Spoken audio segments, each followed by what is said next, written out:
Hello बच्चों, तो चलिए इस प्रश्न को पढ़ते हैं। रेखा x माइनस दो बट्टा एक बराबर वाई प्लस तीन बट्टा माइनस दो बराबर जेड प्लस पाँच बट्टा माइनस दो पर वह बिंदु जिसकी बिंदु दो कोमा माइनस तीन कोमा माइनस पाँच से दूरी छः है के निर्देशांक है। तो यहाँ पर देखो, हमें चारों विकल्पों में से सही विकल्प का चयन करना है।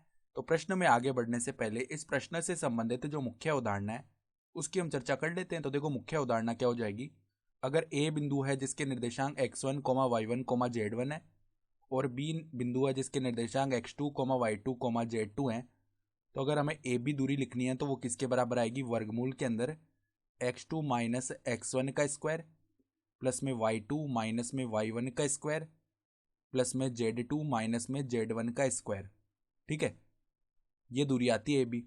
तो अब ध्यान से देखो, हमें क्या बोला गया है। एक रेखा का समीकरण है x माइनस दो बट्टा एक है बराबर में देखो y प्लस में तीन बट्टा में माइनस दो है बराबर में z प्लस पाँच बट्टा में माइनस दो है। इसको हम लेमडा के बराबर मान लेते हैं, जहाँ पर लेमडा कोई अचर है। ठीक है, तो इस रेखा पर जो बिंदु x y z है अगर वो निकालेंगे तो x बराबर क्या आएगा, लेमडा प्लस में दो। यहाँ से y बराबर में क्या आएगा, माइनस दो लेमडा माइनस में तीन। और z बराबर में क्या आएगा, माइनस दो लेमडा माइनस पाँच। तो यहाँ पर एक्स वाई जेड जो है ना, वो रेखा पर स्थित बिंदुओं को प्रदर्शित करते हैं। तो अब इस रेखा पर स्थित जो बिंदु है उसकी बिंदु दो कोमा माइनस तीन कोमा माइनस पाँच से जो दूरी है वो छः दी हुई है। ठीक है, तो यहाँ पर देखो ये बिंदु आ रहा है लेमडा प्लस दो कोमा माइनस दो लेमडा माइनस तीन कोमा माइनस दो लेमडा माइनस पाँच। ये रेखा पर स्थित समस्त बिंदुओं को प्रदर्शित करता है। ठीक है, तो अगर हम यहाँ पर इसकी बिंदु दो कोमा माइनस तीन कोमा माइनस पाँच से जो दूरी है वो छः कर दें तो हमारा अभिष्ट बिंदु हमें मिल जाएगा। ठीक है, तो देखो दूरी निकाल लेते हैं। वर्गमूल के अंदर क्या आएगा, यहाँ पर x2 माइनस x1 करते हैं पहले। तो लेमडा प्लस दो माइनस में दो करेंगे तो केवल लेमडा आएगा, उसका स्क्वायर कर देंगे तो लेमडा स्क्वायर प्लस में देखो फिर माइनस दो लेमडा माइनस तीन है, फिर माइनस में माइनस का तीन आएगा तो वो प्लस का तीन हो जाएगा ना। तो माइनस तीन प्लस तीन शून्य हो गया, तो माइनस दो लेमडा का स्क्वायर प्लस में चार लेमडा स्क्वायर आ गया। ठीक है, फिर प्लस में देखो यहाँ पर माइनस दो लेमडा माइनस पाँच और माइनस में माइनस का पाँच करेंगे तो माइनस पाँच से प्लस का पाँच शून्य हो गया और माइनस दो लेमडा का स्क्वायर चार लेमडा स्क्वायर। ये दूरी किसके बराबर है, छः के बराबर। तो दोनों तरफ स्क्वायर कर लेंगे। यहाँ तो क्या बन गया, दस लेमडा स्क्वायर और यहाँ पर क्या आ जाएगा हमारा, यहाँ पर देखो दस नहीं, यहाँ पे नौ लेमडा स्क्वायर बनेगा। ठीक है, और यहाँ पे हमारे पास छत्तीस बन जाएगा छः का स्क्वायर, यानी कि लेमडा स्क्वायर जो है ना वो छत्तीस बट्टा नौ यानी कि चार के बराबर आ जाएगा।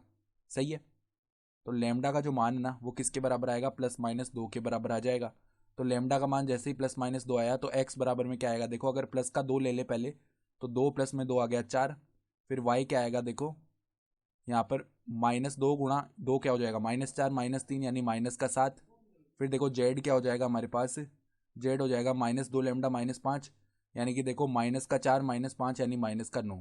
फिर अगर हम यहाँ पर लेमडा माइनस दो लेंगे ना तो यहाँ से तो देखो जब प्लस का दो लिया तो निर्देशांक आ रहे हैं चार कोमा माइनस सात कोमा माइनस नौ। ठीक है, और जब हम माइनस दो लेंगे तो माइनस दो प्लस दो शून्य हो गया। फिर वाई बराबर में देखो क्या आएगा, माइनस दो लेंगे तो यहाँ पे चार माइनस तीन यानी कि क्या हो गया, एक हो गया। फिर जेड बराबर में क्या आएगा, यहाँ पर देखो हम लेंगे तो चार माइनस पाँच यानी माइनस का एक हो गया। तो यहाँ से क्या बिंदु बन रहा है, जीरो कोमा एक कोमा माइनस एक। तो हमारे विकल्पों में देख लेते हैं, तो विकल्पों में केवल ये मौजूद है चार कोमा माइनस सात कोमा माइनस नौ, यानी कि विकल्प बी जो है ना वो हमारा सही विकल्प हो जाएगा। तो आशा करता हूँ कि आपको ये प्रश्न समझ में आया होगा। धन्यवाद।